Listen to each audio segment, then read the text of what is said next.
Pada edisi kali ini kita akan ngobrol-ngobrol asik tentang henti jantung mendadak. Itu telah hadir narasumber kita, ada Dr. M. Salki, SPJP, Lihat. Selamat pagi dok, apa kabar? Pagi Fiona, alhamdulillah baik.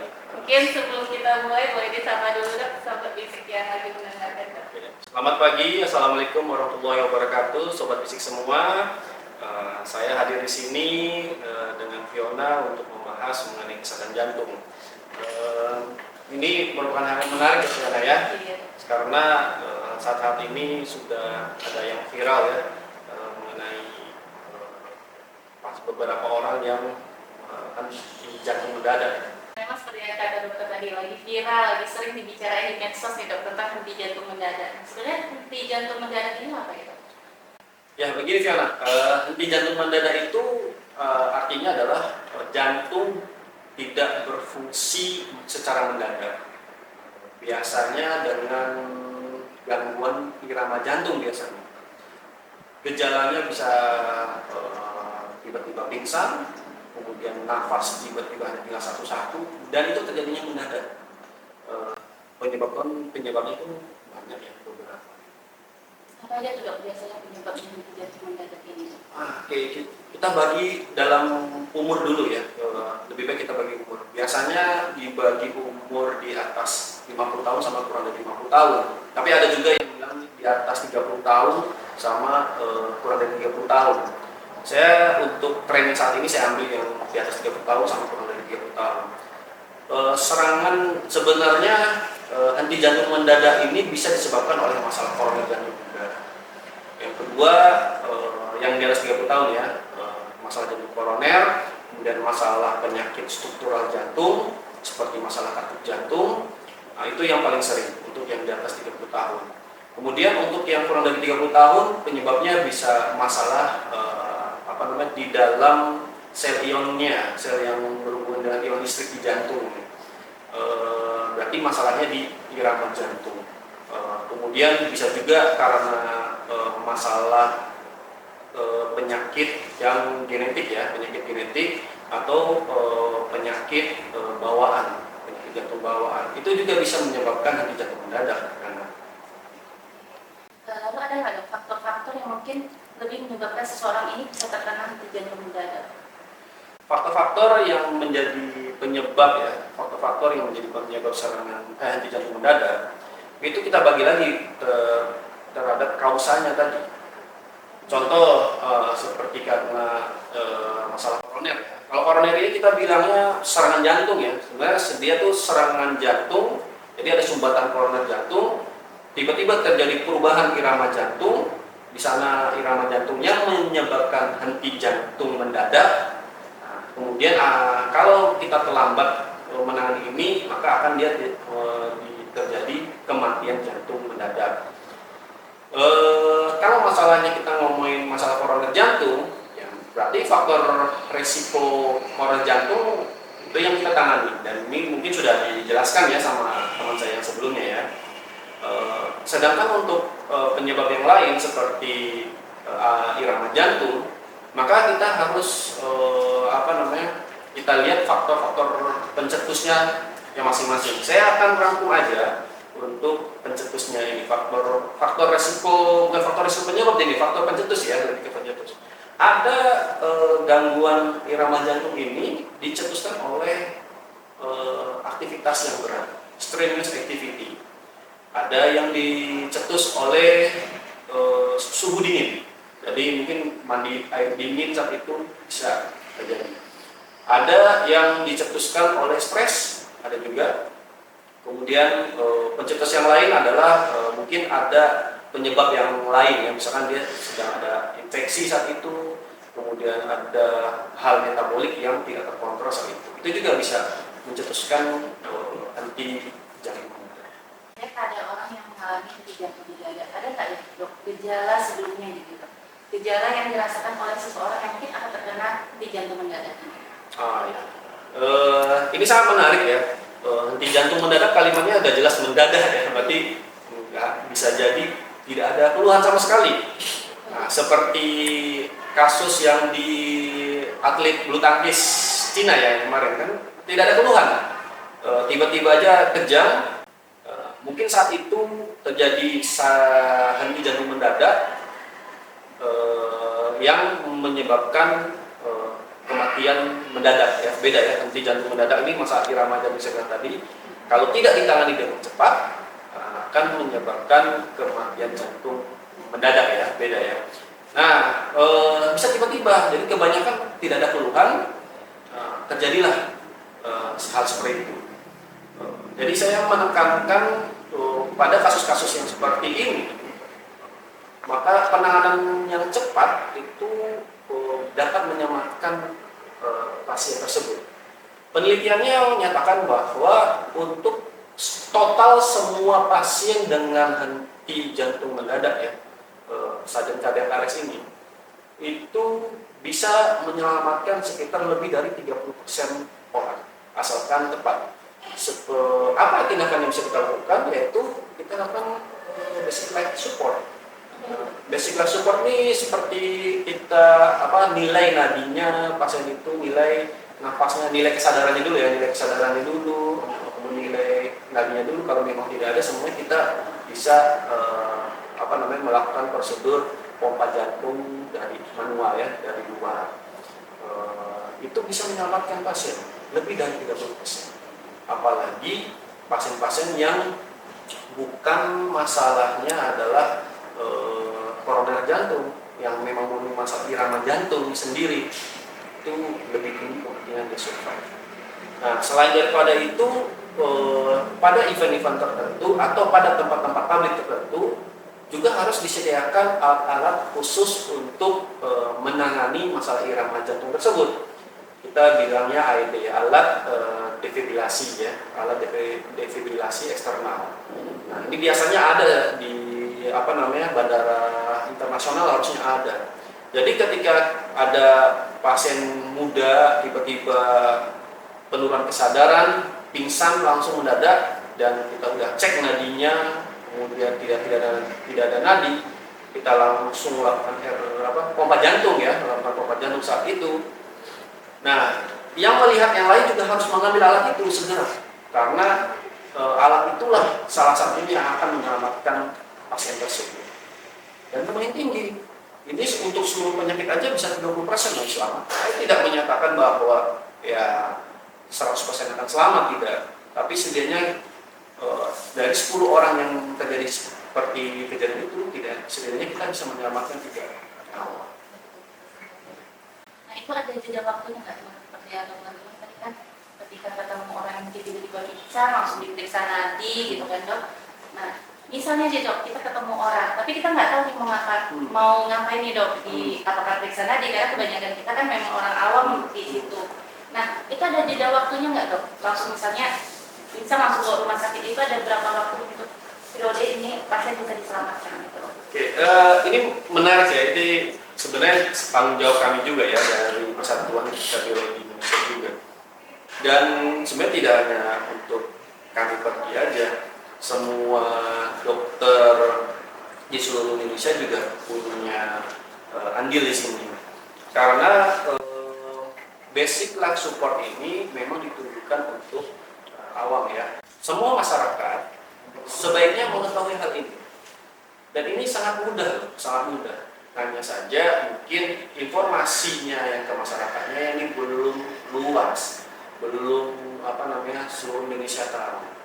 Jadi ketika menemukan pasien yang tiba-tiba jatuh ya, atau kejang ya, mendadak, kemudian tidak sadar tiba-tiba, intinya tidak sadar. Nah, yang kita lakukan itu hanya tinggal mencari nadinya saja, di mana nadinya posisinya. Nah, kita bisa dari tangan, dari nadi ya di tangannya, tepat di jempol kita, tarik aja. Kita pakai ya bisa 2 jari, 4 jari, 3 jari, atau 4-4-nya silahkan. Kita raba nadinya. Atau yang paling baiknya itu adalah di leher. Di leher ya, di leher kita bisa arahkan dari tenggorokan kita ini, geser ke arah samping dikit, kemudian kita cek nadinya. Selama 10 detik nggak merasa itu ada nadi, langsung lakukan tindakan pompa jantung eksternal tadi. dengan kriteria khusus. Tentu harus pelatihan dulu ya, nggak bisa langsung tekan-tekan aja. Nah, makin cepat dilakukan tindakan, maka makin baik. Jadi tidak ada, bukan tidak ada ya, menurut saya lebih baik dilakukan di tempat. Jadi nggak dibawa ke rumah sakit, tidak. Kecuali yang dibawa ke rumah sakit yakin nadinya ada, napasnya masih ada, itu nggak masalah. Silakan dibawa ke rumah sakit. Tapi kalau misalkan saat di tempat tidak ada nadi, napas tidak ada, maka basic life support itu akan menolong nyawa pasien tersebut. Makin cepat kita melakukannya, makin baik outcome-nya. Misalkan dia langsung pingsan, langsung nggak ada nadi, langsung kita pompa jantung, kemungkinan survive-nya pasien ini sangat-sangat tinggi. Bisa melebihi di atas 30% tadi.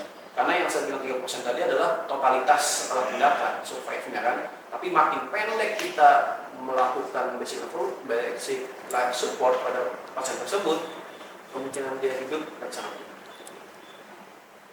Nah, tadi dokter sempat nyampe tentang yang tunai bulu tangkis ya dok ya. Yeah. Nah, untuk yang henti jantung ini dok, apakah ada kategori olahraga tertentu yang mungkin dapat menyebabkan henti jantung, yang mungkin berhubungan gitu? Pertanyaannya apa namanya saya ubah ya, saya ubah. Sebenarnya olahraga itu nggak ada masalah, ya. Yang penting terukur, tersupervisi. Dan atlet ini saya yakin kalau atlet tim nasional ini pasti sudah ada ahlinya yang yang sudah menyeleksi atletnya bahwa ini ada risiko atau tidak.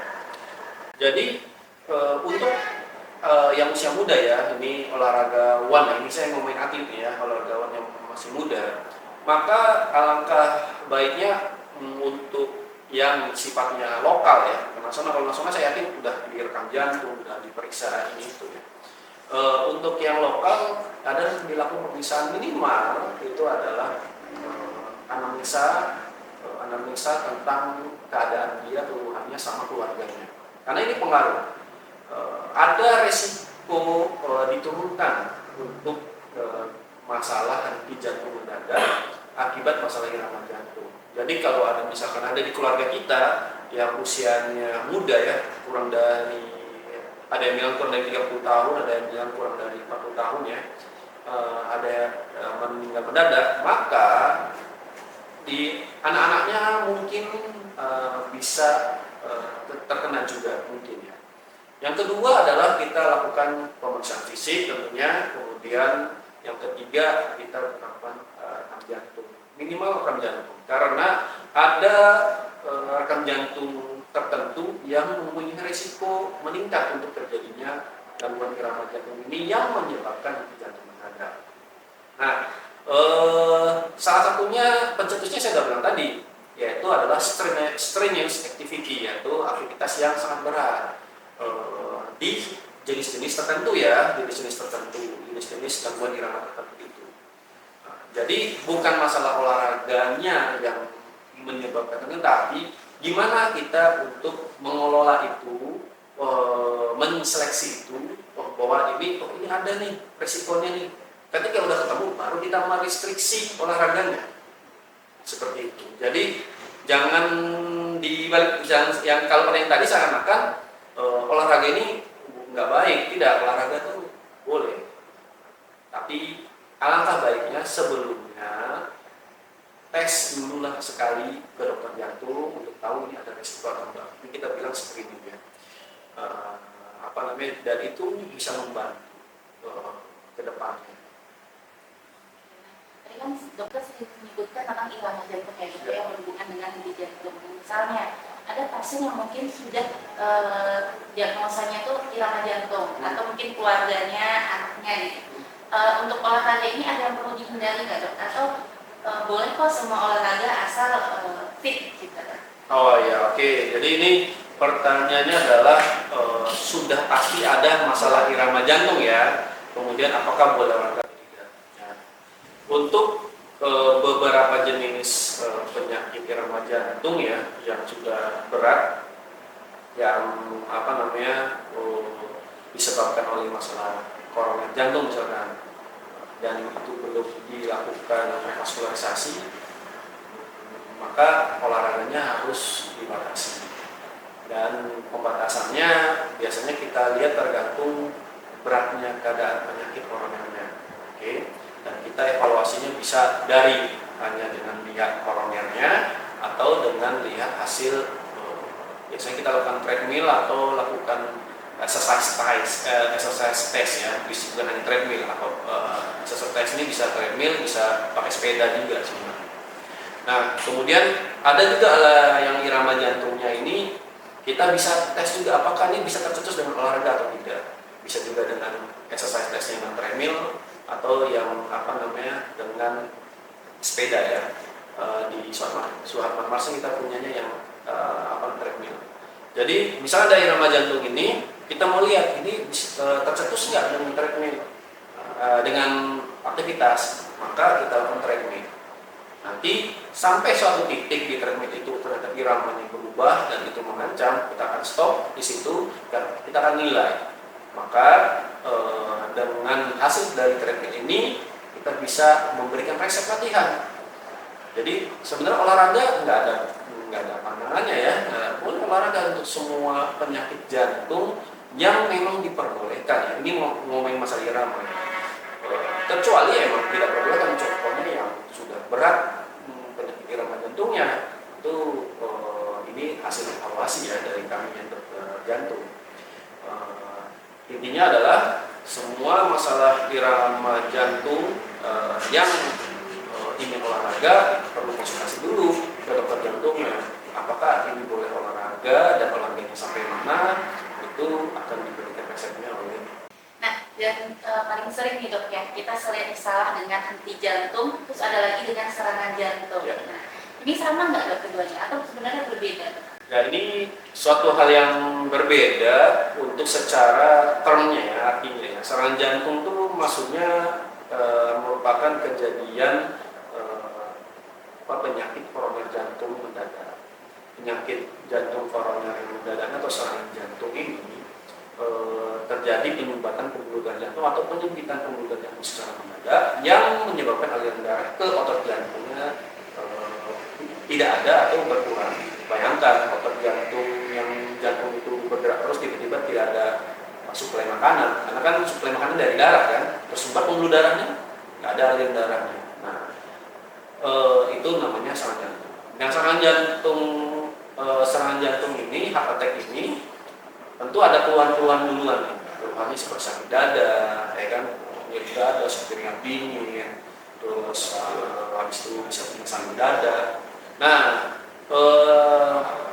ketika terjadi serangan jantung itu bisa terjadi henti jantung mendadak. Jadi urutannya adalah kalau heart attack dulu, kemudian sudden cardiac arrest, di mana saat terjadi serangan jantung itu mungkin terjadi masalah pompa mendadak yang lemah atau terjadi irama jantung yang menyebabkan henti jantung mendadak, bisa terjadi seperti itu. Kemudian bisa juga karena bisa juga karena serangan jantung ini menyebabkan terjadinya suatu masalah masalah struktur ya di jantungnya. Kemudian kalau misalkan henti jantung mendadak ya itu aktivitasnya jantung ini tidak ini lagi gitu, pompanya udah nggak gerak lagi, aktivitasnya udah nggak ada. Nah, ini paling banyak masalah iramanya saat itu adalah kita bilang PTVF ya, irama PTVF atau VF atau memang PA atau sistol atau nggak gerak sama sekali. Kalau PTVF dia mungkin gerak tapi gini aja, tidak memompa sama sekali. Dan ini hanya term aja, bisa berurutan dalam waktu yang sesingkat ya, sesingkat. Misalnya serangan jantung 1 detik, tiba-tiba beberapa detik kemudian langsung sudden cardiac arrest bisa. Makanya serangan jantung bisa mati mendadak, nah itu urutannya. Dengan cepat bisa juga pelan-pelan bisa juga. Bisa nggak dok henti jantungnya tanpa serangan jantung? Henti jantung apa?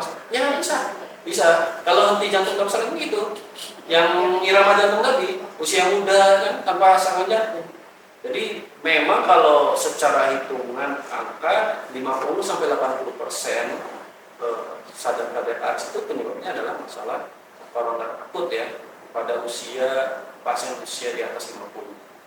Kebanyakan sadar KDA. Oke.